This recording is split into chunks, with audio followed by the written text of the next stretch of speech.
Giardino and Steve Craffen here with Atlas Fiduciary Financial. With open enrollment season ending last December 7th, there's still a ton of confusion around when you're required to sign up for Medicare. So in this video, we're going to cut through all the noise and give you 3 common scenarios of when you typically have to apply for Medicare. So let's dive into this.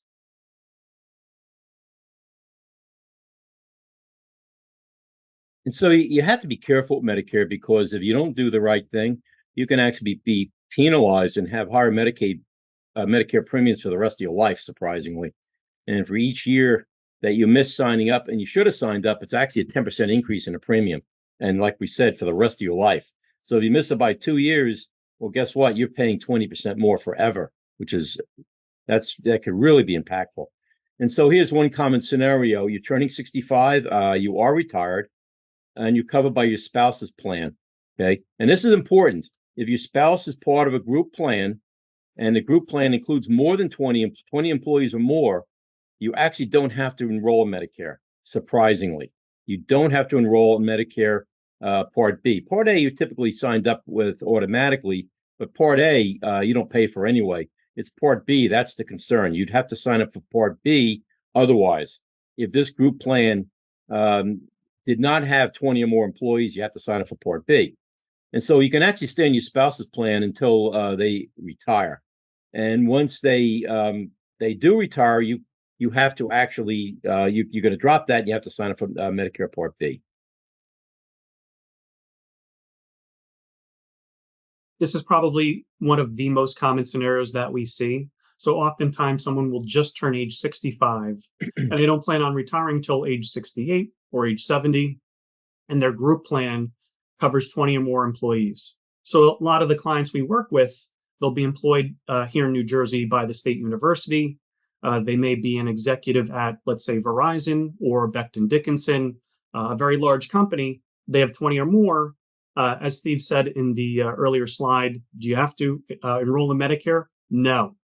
And we find a lot of folks, they get freaked out because they hear of this penalty of the 10% for every 12 months. And maybe they get misinformation and they go ahead and then they sign up for Part B. Yep. So should you enroll in Part B at that time? Maybe in some very rare and specific circumstances, it could potentially make sense if your group plan is not as good. Maybe you can evaluate traditional Medicare and a Medicare supplement. Oftentimes, we find that most clients are pretty good with their current group health plan, but it depends. And avoid the big mistake. Yep. If you have a good group health plan and you sign up for Medicare at age 65 and you don't plan on retiring until much later, well, guess what? You may be paying for benefits you don't need. And in 2024, the typical Medicare Part B standard premium is about $174.70 a month, and it can go as high as $594 a month, depending upon your income. So that could be an additional $2,100 to over $7,000 a year extra for signing up for Medicare at the wrong time. So do not make this mistake. Yep. And here's another one. We see this sometimes. You're turning 65 and you're not retired. You're still working. You're in a group plan, but the group plan has less than 20 employees. So in other words, it's a small company with a small group plan. You have to enroll in Medicare. And you have to, as I said, you enroll in Medicare Part A automatically. Part B, you have to actually go on to hsa.gov. I think that's the website. And you have to sign up for Medicare. If you don't, you're going to be hit by that 10% penalty for each year in which you did not sign up for Medicare Part B, and you should have. Okay, so that is really impactful. If you have a 10 or 20% or even 30% increase in your Medicare premiums through time, well, that's 130% more than you would normally have been paying. And additionally, by the way, I think it also affects something called IRMA, which means the increased Medicare premiums that people pay if their income is higher than certain thresholds. And then finally, this is maybe just a general rule of thumb, but if you're going to retire before age 65, you're going to need to enroll in Medicare at age 65. It's typically called the initial enrollment period. So you'll have 3 months before your birthday month, and then 3 months after your birthday month, that 7 month window to sign up for Medicare at that time. Yep. And if you retire after age 65, plan on just enrolling in Medicare at your retirement.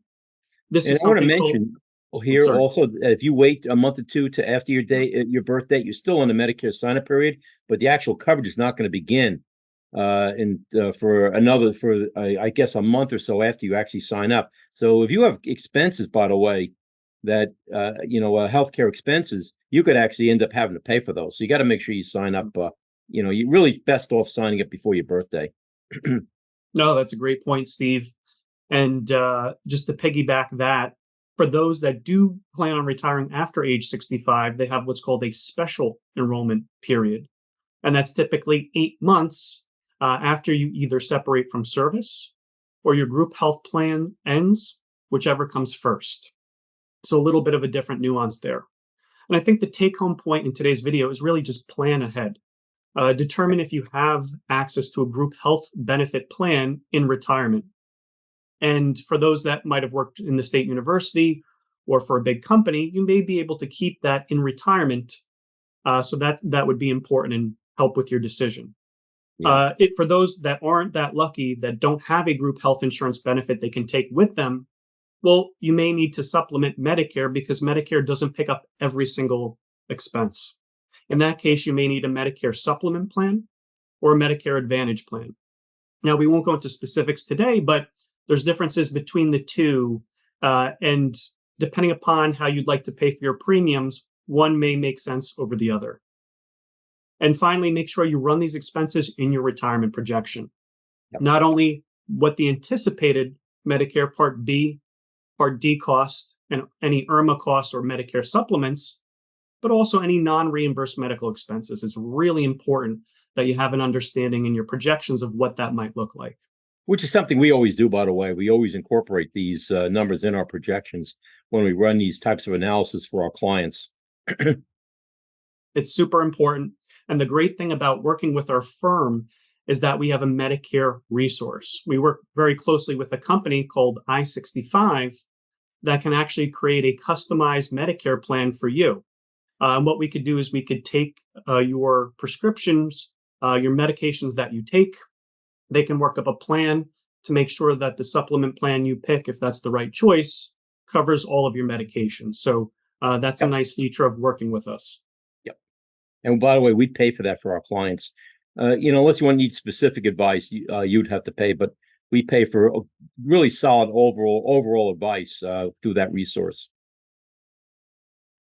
So we thank you for joining us today. We hope you learned a little bit more about Medicare and when you have to apply. And until next time, we'll see you soon. Take care.